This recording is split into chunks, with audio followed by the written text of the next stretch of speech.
আমাকে যে মানুষটি বিয়ে করল তার আগের স্ত্রীর একটা ছেলে সন্তান আছে। তার স্ত্রী মারা গেছে। এখন তার ছেলেটিকে দেখাশোনা করার জন্য আমাকে বিয়ে করেছে। ছেলেটার নাম রাজু। বয়স 12 বছর হবে। আমিও জেনেই বিয়ে করেছিলাম। আমার স্বামী আমায় বিয়ে করেছিল তার কারণ তার ছেলে রাজুকে দেখাশোনা করার জন্য। কিন্তু রাজু ছেলেটি আমার দিকে খারাপ দৃষ্টিতে চেয়ে থাকত। আমি বুঝতে পারতাম সে আমার কাছে কি চায়। একদিন স্বামী একটা কাজের শহরে চলে গেলেন, আর এর মধ্যে বাড়িতে কেউ ছিল না। রাতে রাজু বলল, মা, আমি আমার রুমে একা ঘুমাতে পারব না। অথচ তার বাবা বাড়িতে থাকতে সে তার নিজের রুমে ঘুমাত। আমার রুমে ঘুমানোর জন্য আমার প্রতি রাতে বলতো। আমার আসল মা বেঁচে থাকলে আমাকে না করতে পারত না। তুমি মুখে মুখে না করে দিলে এসব বলে কান্না করতে লাগল। আমি বলেছিলাম, এখন তুমি বড় হয়েছ, তোমার আলাদা রুমে ঘুমাতে যাওয়া উচিত। রাজু মাঝে মাঝে আবদার করত আমি যেন তাকে গোসল করিয়ে দেয়। একদিন তার কান্না দেখে এবং কেন আমার রুমে ঘুমাতে চায় এই বিষয়টা জানার জন্য আমি বললাম, ঠিক আছে, তুমি আজ আমার রুমে থাকবে। রাত যখন 3টা বাজে তখন রাজু আমার সাথে যা করেছিল তা শুনলে তোমাদের চোখ কপালে উঠে যাবে। তাহলে আসল ঘটনাটা বলি। তার আগে আপনারা যারা আমাদের এই ছোট্ট চ্যানেলটির নতুন দর্শক তারা চ্যানেলটি সাবস্ক্রাইব করে আমাদের সাথে থাকবেন। আজ আমার বিয়ে হয়েছে। বাকি সব নতুন বন্ধুর মতো আমিও আমার বাসর ঘরে বসে আছি। কিন্তু আজ আমার মনে নেই কোনো সংকোচ, নেই কোনো স্বপ্ন, আর নেই নতুন সংসার সাজানোর ইচ্ছা। কারণ আজ প্রথমবার নয় যে আমি এভাবে নতুন বউ সেজে বসে আছি। এর আগেও ছিল এরকম একটি রাত যে কারোর জন্য এভাবেই বসেছিলাম। আজ হয়তো সব একই রকম, শুধু মানুষটি বদলে গেছে। হঠাৎ দরজা থেকে কারো আসার আওয়াজ শুনলাম। সে আর কেউ নয়, আমার নতুন স্বামী শাহজাহান। আমি উঠে সালাম করলাম। শাহজাহান বলল, সালাম করা লাগবে না, বরং আপনি বিছানায় শুয়ে পড়ুন। আমিও সোফায় শুয়ে পড়ি। সালমা বলল, না না, আপনি বিছানায় ঘুমান, আমি সোফায় থাকতে পারব। শাহজাহান বলল, দেখুন, আমরা দুজনের কেউই এই বিয়ে মানি না। দুজনেরই আলাদা আলাদা কারণ আছে বিয়ে করার, কিন্তু আমরা একজন অন্যজনের সম্মান তো করি। আর আমি এরকম ব্যক্তি না জেনে আমি বিছানায় ঘুমাবে আর কোনো মেয়েকে এভাবে সোফায় কষ্ট করে ঘুমোতে দেবে। আপনি আমার স্ত্রী, তাই আপনার খেয়াল রাখা আমার দায়িত্ব। আর আপনি যদি আমার এতটুকু সম্মান করেন তবে বিছানায় ঘুমিয়ে পড়ুন। আমিও মাথা নেড়ে সম্মতি দিলাম আর বিছানায় শুয়ে পড়লাম। এবার বলি, আমাদের বিয়েটা কিভাবে হলো। মিস্টার শাহজাহান চৌধুরী শহরের অনেক বড় একজন ব্যবসায়ী। আমাদের বিয়েটা পরিবারের সম্মতিতেই হয়েছে। বলতে গেলে পরিবারের জন্যই হয়েছে। অবশ্য আমাদেরও অসম্মতি ছিল না। আজ আমরা দুজনে এক পবিত্র বন্ধনে আবদ্ধ। কিন্তু এ বন্ধন কোনো মনের জায়গা নেই, কারণ আমাদের দুজনের মনেই যে অন্য কারো নাম আগে থেকেই লেখা। মানে দুজনের মনেই অন্য কারো মায়ায় জড়িত। অন্য কারো কাছে আমাদের মন বন্ধক রয়েছে। ভাবতেই চোখ দিয়ে এক ফোঁটা জল বয়ে গেল। বিয়েটা দুজনেই করেছি, কিন্তু এই বিয়েতে কোনো ভালোবাসা নেই, শুধু রয়েছে দায়িত্ব। তা নিয়ে আমাদের বিয়ের আগেই চুক্তি হয়েছিল, উনি আমার দায়িত্ব নেবে, আর আমি উনার পরিবারের আর ওনার ছেলে রাজুর, উনার মলি আপুর ছেলে। মলি আপুকে তাই তো ভাবছেন? শাহজাহান এর প্রথম স্ত্রী। তিনি এখন আর এই পৃথিবীতে নেই। 3 বছর আগে ইহকাল থেকে পরকালে প্রস্থান করেছে। বিয়ের আগে তার ছবি দেখে জানতে পারলাম সে আর আমি একই ভার্সিটিতে ছিলাম। শাহজাহান ও তার আমার সিনিয়র ছিল। শাহজাহানের সাথে কখনো দেখা না হলেও মলি আপুর সাথে প্রায়ই দেখা হতো। সরি দেখা বললে ভুল হবে। ঝগড়া হতো বলে উনি আমাকে তেমন একটা দেখতে পারতেন না। এর কারণও আছে। আমি অনেক দুষ্ট প্রকৃতির ছিলাম, আর উনার সব টাইটেল নাকি চুরি করেছিলাম তা উনি শুধু ভাবতেন। অবশ্য আজও হয়তো থাকলে আমার সঙ্গে ঝগড়া করতেন। উনার স্বামীকে চুরি করেছি বলে অপবাদও দিতেন, কিন্তু ওনার স্বামীর উপর তো আমার কোনো অধিকারই নেই, কারণ আমি উনাকে নিজের স্বামী মানতে পারিনি। বিয়েটা করেছি শুধু পরিবারের জন্য। রাজু এখন 11 বছরের ছেলে। ক্লাস 5-এ পড়ে, দেখতে একদম তার বাবার মতো।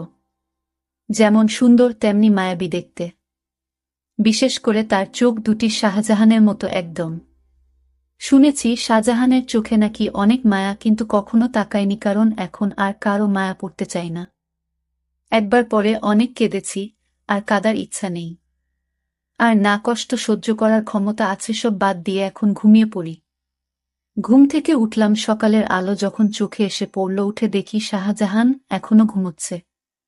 কিন্তু জানলা থেকে আসা আলো তার ঘুমে ব্যাঘাত দিচ্ছে। তাই পর্দা বন্ধ করে দিয়ে আসলাম, এসে রেডি হয়ে বাইরে চলে আসলাম। এসে দেখি আমার শাশুড়ি মা আর ভাবি আগে থেকেই উঠেছে। আরে বোমা, তুমি এত সকালে কেন? আমি বললাম, আসলে মা, ঘুম ভেঙে গিয়েছিল তাই। ভাবি, তা ঠিক আছে, কিন্তু আমাদের নতুন বোমা কোনো সাজে না, না কোনো গয়না। যাও পরে আসো। ভাবি, আসলে আমার সাজা পছন্দ না। ভাবি বলল, জানি, তাই তো গতকাল নিজের বিয়েতেও সজনি। মা বলল, বিয়েটা কি তেমনভাবে হয়েছে, নাকি তোর দেবার জন্য কিছুই করতে পারলাম না? ভাবি বলে, থাক মা, বাদ দেন। মা, আমাদের নতুন বউ তো এমনিতেই চাঁদের টুকরা, ওর সাজা গোজা লাগবে না।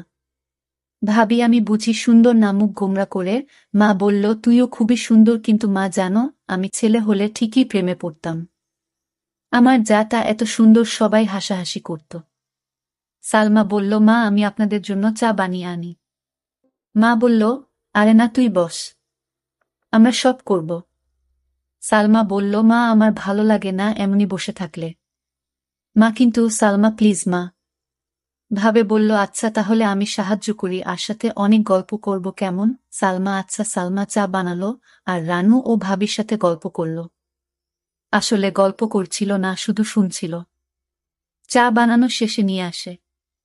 এসে দেখে মা, বাবা আর শাহজাহানের ভাইয়া বসে আছে। বসে বসে গল্প করছে, সবাইকে চা দিল। বাবা বলল, অনেক মজা হয়েছে, তোমার চায়ের থেকেও মজা হয়েছে। শাহজাহান, হ্যাঁ, অনেক অনেক ভালো হয়েছে। রানুকে একটু চা বানানো শিখিয়ে দিয়ে। রানু, কি এত বড় কথা, কাল থেকে 7 দিন তোমার চা বন্ধ? বাবা বলল, না না, আমি তো দুষ্টুমি করে বলেছি। তুমি তো জানো আমি চা ছাড়া থাকতে পারি না। এভাবে সবাই চা খেয়ে নিলাম। তারপর আমি আমার স্বামী রুমে গেলাম, গিয়ে দেখি অবাক কাণ্ড। শাহজাহানের ছেলে, অর্থাৎ আমার স্বামীর ছেলে তো আমারই ছেলে, সে তো বড় দুষ্টু হয়ে গেছে অল্প বয়সে। মনে হয় পেকে গেছে। গিয়ে দেখি একটা পুতুল হাতে নিয়ে বলছে, তুমি কবে আমার হবে মা, কবে আমায় কাছে টেনে নেবে? আমি যে আসতে পারছি না মা। আমি অবাক হয়ে তার কথাগুলো শুনতে পেলাম, কোনো মাকে সে চায়। আর মায়ের কাছে তার কিসের চাওয়া, আর তার মা তো বেঁচে নেই। তাহলে আমাকে নিয়ে কিছু বলছে নাকি? এত ছোট ছেলেই বয়সে পেকে গেছে। কি বলছে কিছুই বুঝতে পারছি না। কিছুদিন পর আমার স্বামী ব্যবসার কাছে বাইরে গেলেন কিছুদিনের জন্য। রাজু ছেলেটি আমার দিকে সব সময় এক অদ্ভুত দৃষ্টিতে তাকিয়ে থাকে। মনে হয় তার চোখের ভিতর হাজারো পিপাসা। আমি হঠাৎ জিজ্ঞেস করলাম, এই রাজু, তুমি এভাবে আমার দিকে তাকিয়ে কি দেখছো? আমি আপনার চেহারা দেখছি, আপনার চেহারায় এতটাই মায়া যে আপনার চেহারায় আমি একটা অদ্ভুত জিনিস দেখতে পাই। আমি তো তার কথা শুনে অবাক, এতটুকু বাচ্চা ছেলে এসব কি বলে? হঠাৎ আমাকে জিজ্ঞেস করে ফেলল, আচ্ছা মা, তুমি বাবাকে কেন বিয়ে করলেন? আমি বললাম, দেখো তুমি ছোট মানুষ, আর তাই তোমাকে দেখাশোনার জন্য তোমার বাবা আমাকে বিয়ে করেছে। রাজু ইদানিং দেখছি আমার দিকে অদ্ভুত দৃষ্টিতে তাকিয়ে থাকে। আমি যেখানে যাই সেখানে আমাকে ফলো করে। আমি গোসল করতে গেলাম। রাজু বলছে, মা, অনেক দিন হলো। আমার মা আমাকে গোসল করিয়ে দেয় না, আমাকে ভাত খাইয়ে দেয় না। মা, তুমি তো আমার মা, যেহেতু আমার আগে মা মারা গেছে। এখন আমার মা হিসেবে আমার আব্বু তোমাকে বিয়ে করে এনেছে মায়ের শূন্যতা পূরণ করার জন্য। মা, আমাকে তোমার হাতে গোসল করিয়ে দাও। আমি বললাম, দেখো রাজু, তুমি যখন ছোট ছিলে তখন তোমার মা তোমাকে গোসল করিয়ে দিত। আর এখন তো তুমি বড় হয়েছ, তুমি নিজ হাতে গোসল করতে শিখেছ। তাই এখন আর আমি তোমাকে কিভাবে গোসল করিয়ে দেয়? তুমি নিজেই করতে পারবে বাবা। সৎমা পর কখনো মা হয় না। আমি বুঝতে পারলাম আমাকে তোমার কোনো হেল্প করতে হবে না। এই বলে রাজু চলে গেল। আমি চিন্তা করলাম আমার কি কোথাও ভুল হয়েছে। আমি তো এখন তার মা, আর তাই মা হিসেবে আমার কর্তব্য পালন করা উচিত ছিল। কিন্তু তো তার বাবা বাড়িতে থাকাকালীন আমার হাতে গোসল করতে চাইত না। আজ বাড়িতে তার বাবা নেই। আসলে কারণটা কি বিষয়টা আমি কিছুই বুঝতে পারছি না। এসব ভাবতে ভাবতে রাতের রান্না শেষ করে আমার রুমে গিয়ে রাজুকে ডাক দিলাম। গিয়ে দেখি আমার একটা ছবি হাতে নিয়ে ছবিটির সাথে কি যেন বলছে। আর ছবির সাথে এক অদ্ভুত আচরণ করছে। আর বলছে আমার মনের আশাটুকু কবে পূরণ হবে মা। রাজু চোখের পানি ছেড়ে কান্না করছে আর বলছে। আমি ডাক দিলাম, রাজু তুমি কান্না করছো কেন, তোমার কি হয়েছে? কিছু হয়নি মা, আমি আসছি, তুমি যাও। আমি এক গভীর চিন্তায় পড়ে গেলাম। রাজু আমার কাছে কি চায় তার দৃষ্টিভঙ্গি আমার কাছে স্বাভাবিক মনে হচ্ছে না। রাজু খেতে বসল আর তার মাকে বলতে লাগলো, মা আজ রাতে আমি তোমার রুমে ঘুমাবো। আমার ওই রুমে একা একা ঘুমাতে ভয় লাগে। আমি বললাম, রাজু তুমি এখন বড় হয়েছ, তোমার ভয় পাবার কথা না। তুমি তোমার রুমে ঘুমাও, কিছু হবে না। রাজু আমার কথার জবাবে বলল, আরে মা, আমার আসল মা যদি বেঁচে থাকত তাহলে এভাবে মুখে মুখে না করতে পারত না। আমার সব ইচ্ছা আমার মা পূরণ করত। আচ্ছা রাজু, তোমার কাছে একটা প্রশ্ন। তোমার আব্বু যখন বাড়িতে ছিল তখন তুমি তোমার সব আবদারের কথা বলতে না। এখন তোমার আব্বু বাড়িতে নেই, আর এখন তোমার অনেক আবদারের কথা বলছো কেন বাবা? মা তুমি আমার কষ্ট বুঝবে না? আমি তো কিছুই বুঝি না, সব তুমি বোঝো। এসব কথা বাদ দিয়ে এখন ঘুমাতে যায়। রাত অনেক হয়েছে। রাজু চোখের পানি ছেড়ে তার রুমে চলে গেল। আর আমি শুয়ে শুয়ে রাজুর আবদারের কথা ভাবতে লাগলাম। রাজু আমার রুমে ঘুমাতে চাই, তার নাকি নিজের রুমে থাকতে ভয় করে। আবার বলে তাকে গোসল করিয়ে দিতে, আমার ছবি হাতে নিয়ে ছবিটির সাথে গুনগুনিয়ে কি জানি বলে। না, আমি কিছুই ভাবতে পারছি না। এসব ভাবতে ভাবতে আমার কিছুতেই ঘুম আসছে না। হঠাৎ রাজুর রুমে একটা আওয়াজ শুনতে পেলাম। আমি জানালা দিয়ে উকি দিয়ে দেখি ছবিটি হাতে নিয়ে ছবির সাথে এক অন্য রকম আচরণ করছে, আর মাঝে মাঝে হাসছে, আবার কান্নাও করতেছে। আমি এসব ভাবতে ভাবতে পাগলের মতো হয়ে গেলাম। কিছুতেই ঘুমাতে পারছিলাম না। কিন্তু হঠাৎ আমার মাথায় একটা বুদ্ধি এলো। আসলে রাজু আমার কাছে কি চায় তা আমার জানতে হবে। তাই আমি সিদ্ধান্ত নিলাম, আমি আমার রুমে তাকে থাকতে দিব। আর আমি ঘুমাবো না, ঘুমের ভান করে থাকব। তাহলে বুঝতে পারবো আসলে রাজু আমার কাছে কি চায় তা স্পষ্ট হয়ে যাবে। তারপর দিন আমি রাজুকে বললাম, রাজু আজ তোমাকে আমার নিজের হাতে খাবার খাইয়ে দিব। তুমি খাবে? না না মা, আমি তোমার হাতের খাবার খাবো না, কারণ তুমি আমার আবদার পূরণ করো না। ঠিক আছে বাবা, তোমার সব কথা রাখবো, তুমি এবার আমার হাতে রান্না করা খাবার খেয়ে নাও। সত্যি বলছো মা? সত্যি, সত্যি। এবার রাজু খুশি হয়ে সে আমার হাতের খাবার খেল। ঠিক আছে বাবা, তাহলে তোমার আজকে তোমার রুমে থাকতে হবে না, তুমি আমার রুমে ঘুমাবে। কারণ আমি এখন বুঝতে পারছি বড় রুমে থাকতে তোমার ভয় লাগে, তাই না? তাহলে তুমি আমার কষ্টটুকু বুঝতে পেরেছ। তারপর রাজুর বাবার ফোন আসলো। সে ফোনে জানিয়ে দিল আমার আসতে আরও 15 দিন দেরি হবে। তুমি ছেলের প্রতি খেয়াল রেখো। আমি মনে মনে একটু খুশি হইলাম, কারণ যদি আমার স্বামী এসে পড়তো তাহলে রাজু আমার কাছে কি চায় তা হাতে নাতে ধরতে পারতাম না। ভালোই হলো। তারপর রাতের খাবার খেয়ে রাজুকে ডাক দিলাম। রাজু তুমি আমার রুমে আসো, আজ তুমি আমার রুমে ঘুমাবে। শুধু আজ নয়, যতদিন তোমার বাবা আসবে না ঠিক ততদিন পর্যন্ত, বুঝলে? লক্ষ্য করলাম রাজু অনেক খুশি হয়েছে। তারপর রাতে ডিনার করে আমি ঘুমের ভান করে শুয়ে রইলাম। এদিকে রাজু শুয়ে পড়ল।